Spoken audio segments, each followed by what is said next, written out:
بسم اللہ الرحمن الرحیم۔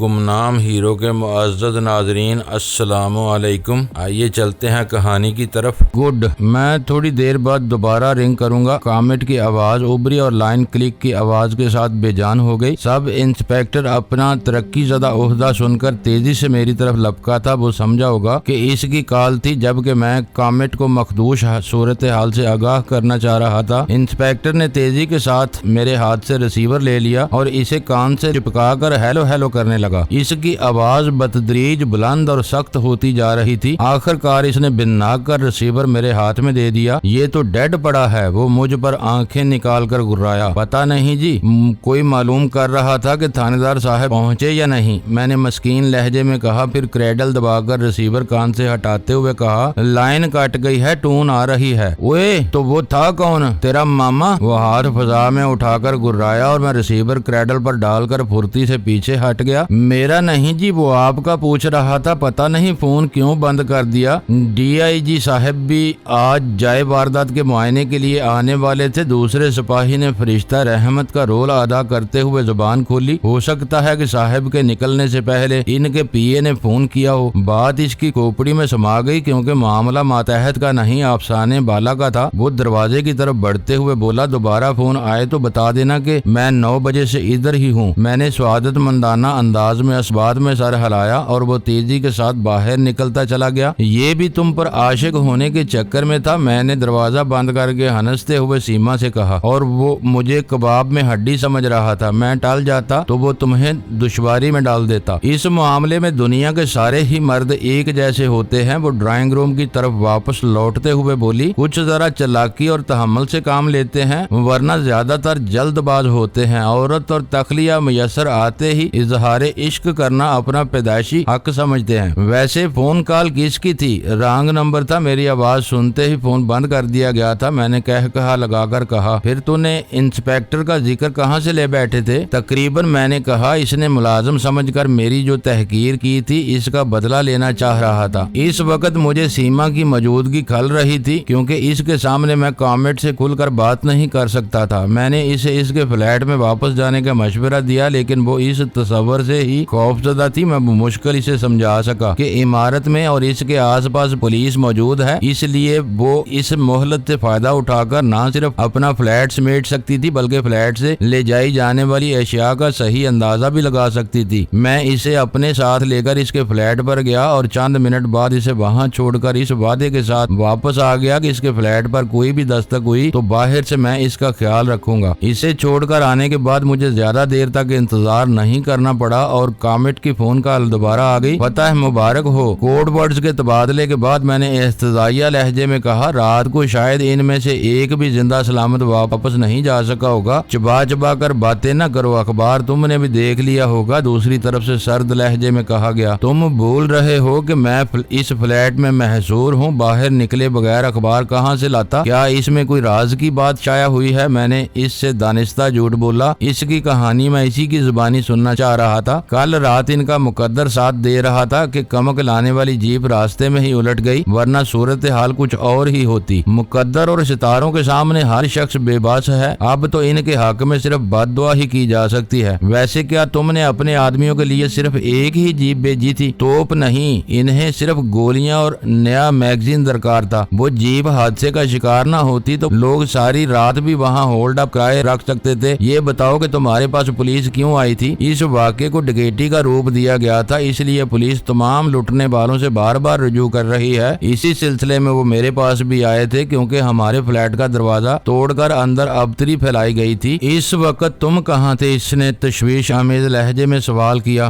دروازے پر ضربوں کا آغاز ہوتے ہی باتھ روم میں چلے گئے تھے، کیونکہ اس وقت مقابلہ مہنگا پڑ سکتا تھا۔ غنیمت ہوا کہ ان میں سے کسی کو باتھ روم کی حاجت محسوس ہوئی نہ ادھر کا خیال آیا، اور وہ اپنی من مانی کارروائی کر کے ٹھنڈے ٹھنڈے واپس لوٹ گئے۔ اور سیما کا کیا رہا؟ اس قصے کی تمام جزیات اس کے ذہن میں محفوظ تھیں۔ سیما حسب پروگرام میرے ساتھ تھی، اس کا فلیٹ مکفل تھا، انہیں اصل کارروائی وہیں کرنا تھی، اس لیے وہ دروازہ اکھاڑ کر اندر گھسے اور سلور آئی نکال لے گئے۔ سیما ہوش میں آ گئی ہوتی تو شاید میں تمہاری فرمائش کے مطابق وہ سکہ اس کے فلیٹ سے نکال لے آتا، لیکن اس کا موقع نہیں ملا۔ تو کیا تم اسے بے ہوشی کی حالت میں ہی باتھ روم میں لے گئے تھے؟ چپ چبھتا ہوا سوال پوچھا گیا۔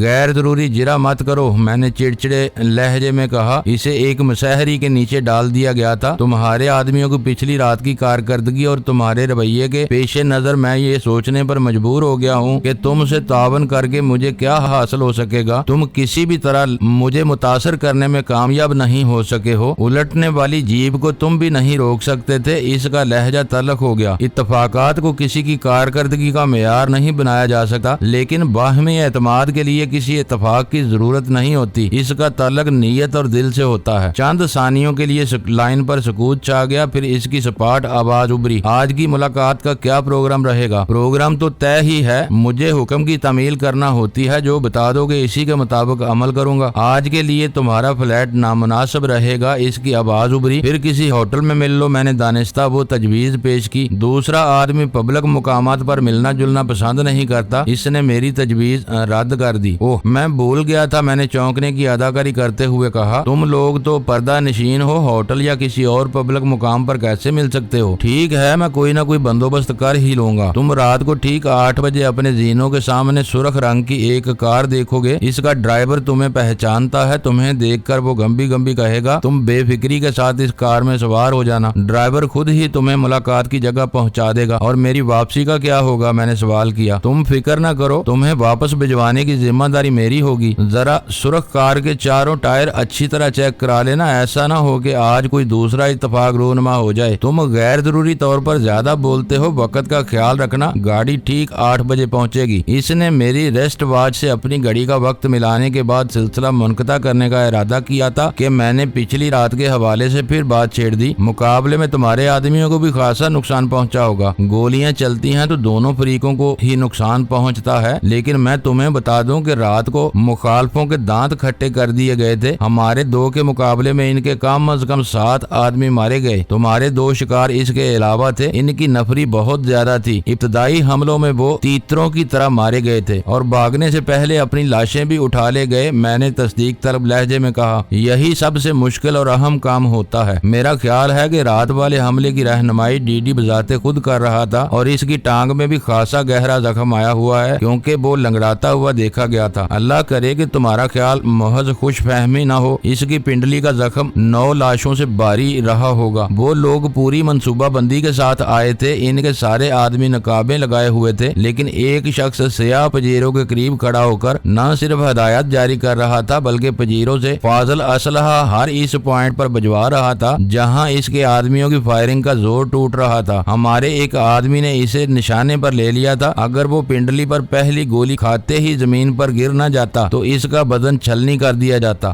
غنیمت ہے کہ تمہارے پاس کوئی اچھی خبر بھی ہے، لیکن سوچنے والی بات یہ ہے کہ وہ آدمی اسی قدر اہم نظر آ رہا تھا تو اس پر صرف ایک گولی چلائی گئی، اس پر تو سب مشین گن یا کلاشنکوف کا پورا میگزین خالی کیا جانا چاہیے تھا تاکہ اسے دوسرا سانس ملنے کی مہلت بھی نہ ملتی۔ ملو گے تو بہت سی باتیں سمجھ میں آ جائیں گی، فی الحال اتنا ہی کافی ہے کہ تم نے کسی بات کو خوشخبری بھی تسلیم کر لیا، بس 8 بجے کا وقت نہ بھولنا۔ اس کے بعد لائن بے جان ہو گئی اور میں نے کسل مندانہ انداز میں اپنے لیے سگریٹ سلگا لی۔ مجھے کامٹ پر بہت غصہ تھا، لیکن اس نے آخر میں ڈی ڈی کے زخمی ہونے کے بارے میں جو خبر دی تھی اس نے میرا دل خوش کر دیا تھا اور میں فوری طور پر اس کی تصدیق کرنا چاہ رہا تھا۔ آخر کار مجھے ایک راستہ سوجھ ہی گیا۔ میں نے ٹیلی فون ڈائریکٹری سے دلدار کی فیکٹری کا نمبر تلاش کیا اور اس پر رابطہ قائم کر لیا۔ لائن ملنے پر میں نے پروقار لب و لہجے میں دلدار کے بارے میں دریافت کیا تو بتایا گیا کہ وہ فیکٹری سے باہر کسی میٹنگ میں مصروف تھا اور صبح سے دفتر نہیں آیا تھا۔ آپریٹر یا پی اے کے استفسار پر میں نے ایک فرضی نام بتا کر سلسلہ منقطع کر دیا۔ مجھے اندازہ ہو گیا تھا کہ دلدار کی میٹنگ میں مصروفیت محض ایک بہانہ تھی، ورنہ در حقیقت وہ گھر پر یا کسی ہسپتال میں آرام کر رہا تھا۔ میرے دل میں آئی کہ اس کے گھر پر فون کیا جائے، لیکن میں نے وہ ارادہ ترک کر دیا۔ فون پر غزالہ کی آواز سن کر میری طبیعت مضطرب ہو سکتی تھی اور میں کوئی ایسا قدم نہیں اٹھانا چاہتا تھا جس کی وجہ سے غزالہ کے لیے کوئی دشواری کھڑی ہو جاتی۔ وہ جب مجھ سے ملی تھی تو اس نے مجھ کو خود سے دور رہنے کا مشورہ دیا تھا تاکہ میری وجہ سے اس کی خوشگوار زندگی میں کوئی دشواریاں پیدا نہ ہوں، کیونکہ وہ دلدار کو ایک شریف النفس اور نیک آدمی سمجھ رہی تھی جس نے برے وقت میں اسے سہارا دے کر ایک نئی اور آبرومند زندگی گزارنے کا حوصلہ دیا تھا۔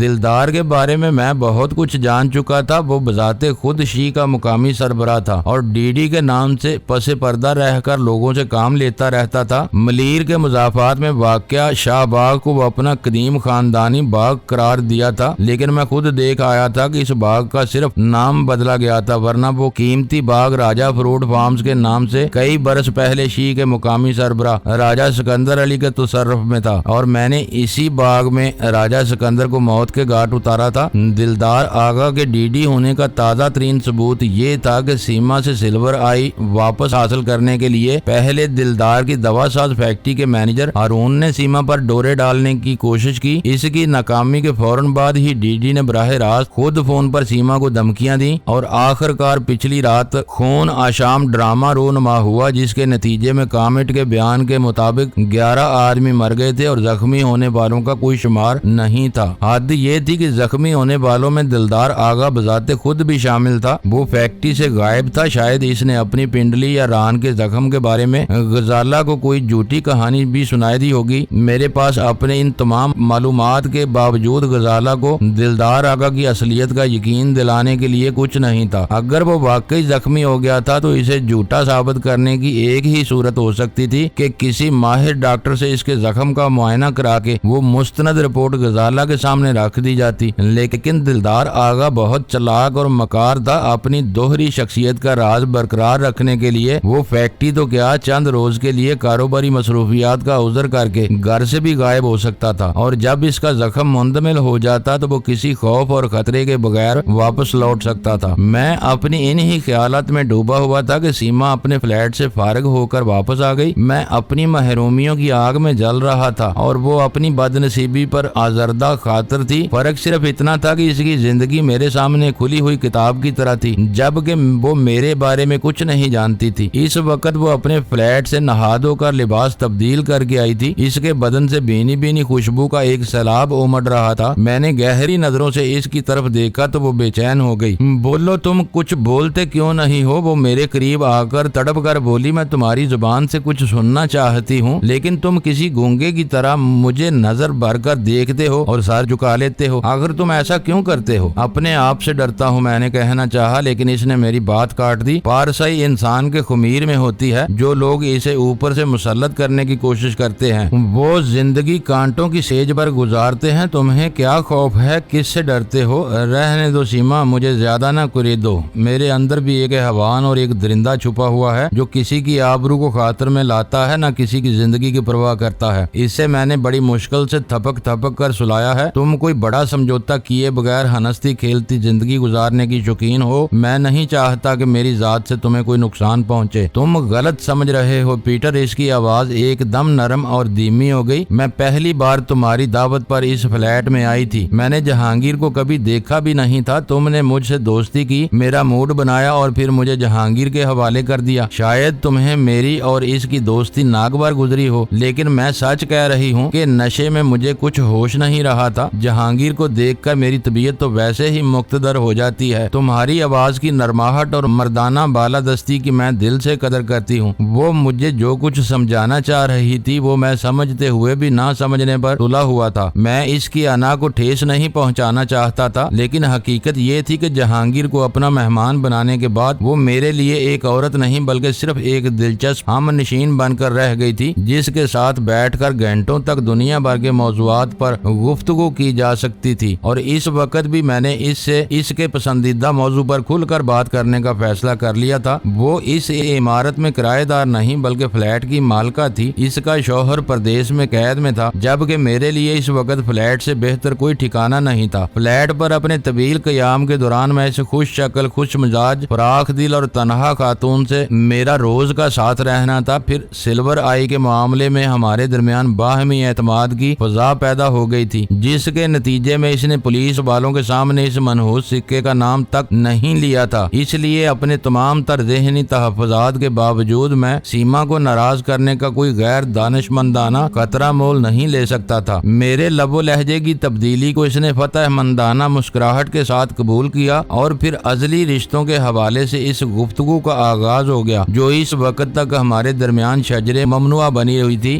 دن میں 2 بار جہانگیر سے فون پر بات ہوئی۔ اس نے پچھلی رات سلمہ کو بتا دیا تھا کہ میرا فلیٹ بھی اجتماعی ڈکیٹی کی واردات واردات کا نشانہ بنا تھا اور سلمہ مجھ سے ہمدردی کے اظہار کے لیے شام کو فلیٹ پر آنے کے لیے تلی بیٹھی تھی، جبکہ مجھے 8 بجے اپنے خفیہ مشن پر روانہ ہونا تھا اور میں جہانگیر کو بھی منع کرنا چاہ رہا تھا کہ وہ اس روز فلیٹ کا رخ نہ کرے۔ جہانگیر نے اس معاملے میں کوئی ذمہ داری قبول کرنے سے صاف انکار کر دیا تھا کہ سلمہ اس بہانے سے فلیٹ کا جائزہ لینا چاہتی تھی تاکہ یہ اندازہ لگا سکے کہ ہم وہاں کیا رنگ رلیاں مناتے ہیں۔ اسے خوف تھا کہ کہیں اس کا سامنا سیما سے ہو گیا اور وہ اس کی کہانی سے واقف ہو گئی تو جہانگیر کے فلیٹ پر آنے پر پابندی ہی عائد نہ کر دے، اور مجھے خطرہ تھا کہ اس نے میرا گھر دیکھ لیا تو جہانگیر کی غیر حاضری میں جب بھی دل گھبرائے گا گاڑی اٹھا کر مجھے بور کرنے کے لیے میرے سر پر مسلط ہو جایا کرے گی۔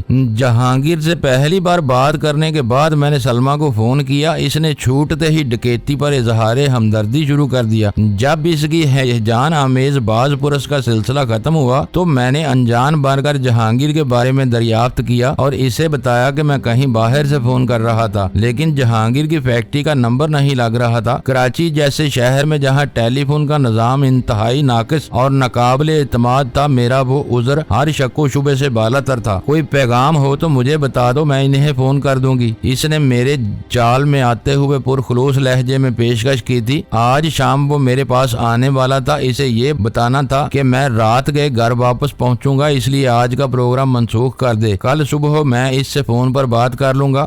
ریسیور پر سلمہ کی مایوسانہ آواز سنائی دی۔ آج شام کو تو میں بھی ان کے ساتھ آنے والی تھی، کم از کم یہ تو دیکھوں کہ تم کہاں اور کس ٹھاٹ سے رہ رہے ہو۔ مجھے افسوس ہے سلمہ، لیکن میری غیر حاضری ناگزیر ہے۔ تم ضد کرو تو تمہاری خاطر ہر نقصان برداشت کرتے ہوئے فلیٹ پر تمہارا انتظار کر لوں گا۔ میں نے مکارانہ لہجے میں کہا، نہیں آج تم اپنا کام کر لو، میں جہانگیر کو بتا دوں گی، پھر کسی دن پروگرام رکھ لیں گے۔ اس کا جواب میری توقع کے عین مطابق تھا۔ مزید چند رسمی فکروں کے تبادلے کے بعد میں نے سلسلہ منقطع کر دیا۔ سیما کی دلجوئی میں شام ہو گئی تھی، سلمہ سے باتوں میں اندھیرا ہو گیا۔ اس وقت تک نئے ٹرانسفارمر کی تنصیب کے بعد بجلی کی سپلائی بحال ہو چکی تھی۔ میں نے روشنی کر کے جہانگیر کو فون کیا اور پھر کامٹ سے ملاقات کی تیاری میں مصروف ہو گیا، جو میرے مستقبل کے لیے بہت اہمیت رکھتی تھی۔ ٹھیک 8 بجے میں فلیٹ سے باہر آ گیا۔ مجھے امید تھی کہ شی والوں کے مقابلے میں پچھلی رات کی ہزیمت کے بعد بھی مافیا والوں نے میری حفاظت یا نگرانی کا سلسلہ ترک نہیں کیا ہوگا، اور اگر ان کا ایک آدمی سرخ کار میں میرا منتظر ہوگا تو 2-4 آدمی پاس بھی کھڑے ہوں گے تاکہ کسی ناگہانی خطرے کی صورت میں مدافعانہ کارروائی کر سکیں۔ میں آخری زینے اتر رہا تھا تو سامنے سڑک کے پار کھڑی ہوئی سرخ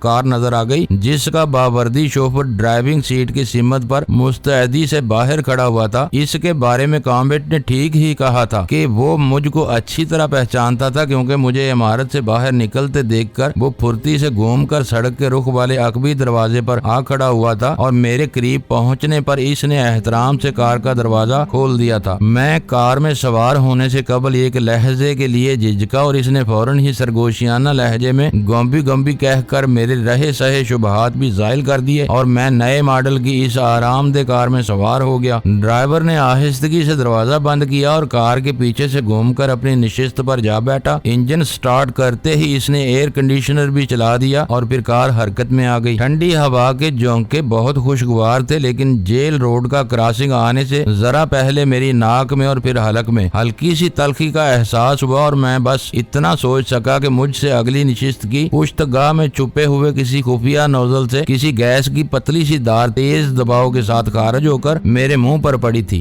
جتنی دیر میں صورتحال کو سمجھتا وہ گیس اپنا کام دکھا چکی تھی۔ میرے ہاتھ پیر شیل ہو کر رہ گئے تھے اور زبان سے ڈرائیور کو مخاطب کرنا بھی ممکن نہیں رہا تھا، مگر میں نے سامنے سے آنے والی گاڑیوں کے ہیڈ لیمپس کے انعکاس میں ونڈ شیلڈ پر لگے ہوئے عقب نما آئینے میں اتنا ضرور دیکھا کہ ڈرائیور اس آئینے میں بغور میرا جائزہ لے رہا تھا۔ شاید اسی نے کسی میکانزم کو حرکت دے کر میرے چہرے پر اس موزی گیس کے محدود اخراج کا بندوبست کیا تھا۔ گیس کا اخراج تھم گیا اور میں نے دلدل میں دھندلاتے ہوئے حواس کے ساتھ دیکھا کہ ڈرائیور نے کیبن میں پھیل جانے والی گیس کے مضر اثرات سے خود کو محفوظ رکھنے کے لیے خود کار بٹن سے تمام کھڑکیوں کے شیشے اتار دیے تھے۔ مجھے کچھ علم نہیں کہ وہ سفر کتنا طویل تھا اور میں نے بے ہوشی کی حالت میں کتنا عرصہ گزارا، لیکن جب رفتہ رفتہ ہوش آیا تو میرا سر باری ہو رہا تھا اور میں ایک بستر پر دراز تھا۔ وہ کمرہ خاصا روشن اور وسیع تھا، جہاں میرے بستر کے گرد 4 قدآور اور جسیم افراد کھڑے ہوئے دلچسپی کے ساتھ میرا جائزہ لے رہے تھے، میں نے پہلی چیز یہ محسوس کی کہ وہ چاروں چہرے میرے لیے اجنبی تھے، جن پر میرے لیے کسی قسم کے احترام کی بجائے تمسخر اور احتجاجیہ کی علامت نمایاں تھی، جس کا مطلب تھا کہ میں دوستوں کی بجائے دشمنوں میں گر گیا تھا۔ اس مخاصمانہ ماحول کا اندازہ ہوتے ہی میرے اعصاب نے غیر معمولی رد عمل کا مظاہرہ کیا۔ چند ہی سیکنڈ بعد میں نے محسوس کیا کہ میں بستر چھوڑ سکتا ہوں، لیکن میں مصلحتاً اسی طرح پڑا رہا۔ بستر پر رہ کر میں زیادہ سکون اور آسانی کے ساتھ نئی صورتحال کا اندازہ لگا سکتا تھا۔ تم کون ہو؟ میں کہاں ہوں؟ میں نے اپنی آواز میں نقاہت سموتے ہوئے ان میں سے کسی خاص فرد سے مخاطب ہوئے بغیر سوال کیا۔ ہم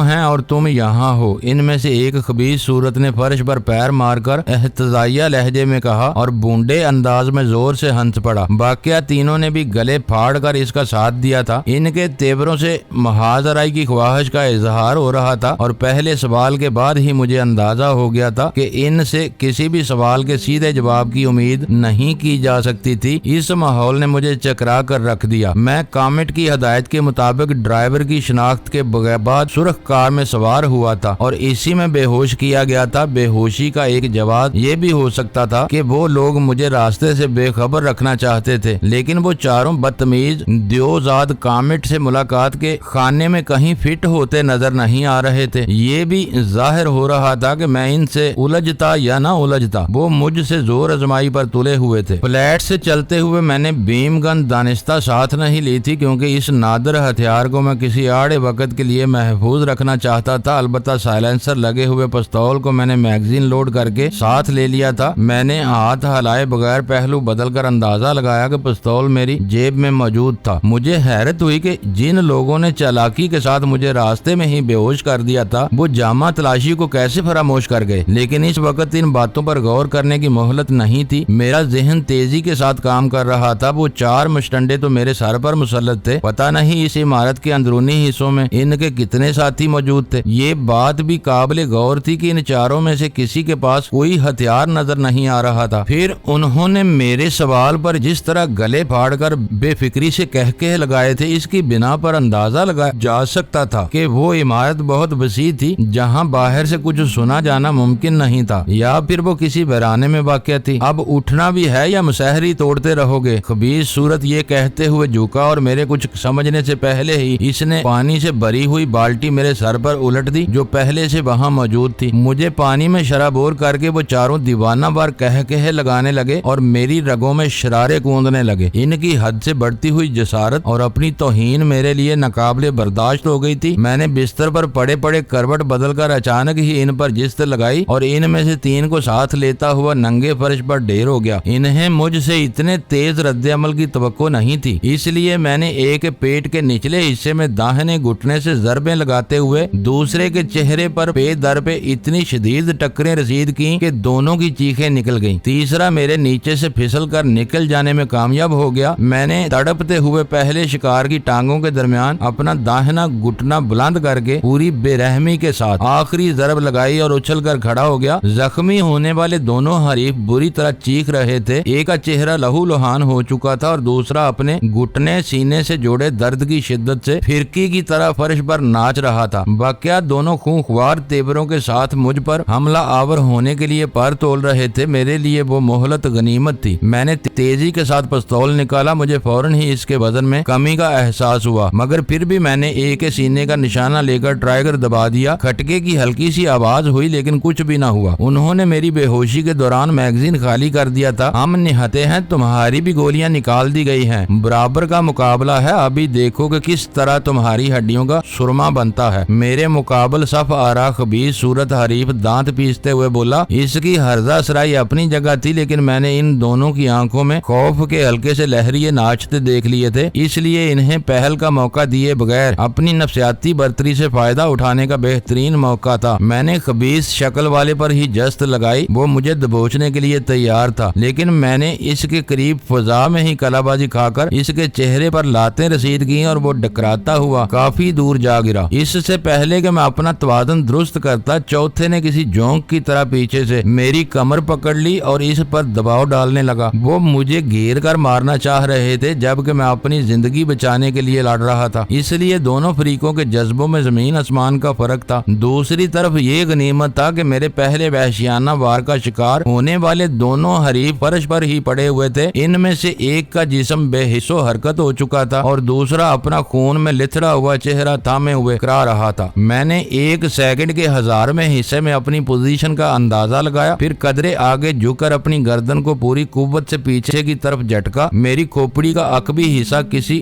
گرز کی طرح پیچھے والے کی ناک سے ٹکرایا اور وہ بھی بلبلاتا ہوا پیچھے الٹ گیا۔ میں نے پھرتی کے ساتھ پلٹ کر اس کی پسلیوں میں ٹھوکر لگائی۔ اسی اثنا میں خبیث صورت گراتا ہوا مجھ سے لپٹ گیا۔ وہ تعداد میں 4 ضرور تھے، لیکن غنیمت یہ تھا کہ میرا ایک وقت میں ایک ہی سے مقابلہ ہو رہا تھا۔ اگر میں ان میں سے کسی ایک کو خاک چاٹنے پر مجبور کر دیتا تو میرا کام بہت سہل ہو سکتا تھا۔ ناک پر ٹھوکر کھانے والے کو فرش سے اٹھنے کی تیاری کرتے دیکھ کر میں نے اپنے بدن سے لپٹے ہوئے حریف کو اتنی شدید جھٹکے دیے کہ ہم دونوں ایک دوسرے سے گتھے ہوئے فرش سے اٹھنے والے پر جا گرے اور اس کے منہ سے مغلظات کا طوفان آزاد ہو گیا۔ میرے حریف کی کوشش تھی کہ کسی طرح مجھے نیچے گرا کر میرے سینے پر چڑھ بیٹھے تاکہ اسے مکے مار کر میرا چہرہ بگاڑنے کا موقع مل جائے، اور میں سب سے زیادہ اپنا چہرہ ہی چھپا رہا تھا۔ اچانک زخمی ناک والے نے میری گردن پکڑ لی اور اس پر اپنے بازوؤں کا دباؤ بڑھاتے ہوئے میرا سر فرش سے ٹکرانے کی کوشش کرنے لگا۔ معزز ناظرین، لائک کریں، شیئر کریں اور کمنٹس باکس میں پاک آرمی زندہ باد، پاکستان پائندہ باد کا نعرہ ضرور درج کر کے اپنے ملک پر فخر کریں اور پاکستان کی بنیادیں مضبوط کرنے میں اپنا کردار ادا کریں۔ ویڈیو دیکھنے کا شکریہ۔ معزز ناظرین، اپنا خیال رکھیے گا اور ہمارے چینل کا بھی۔ ISI پاک آرمی زندہ باد، پاکستان پائندہ باد۔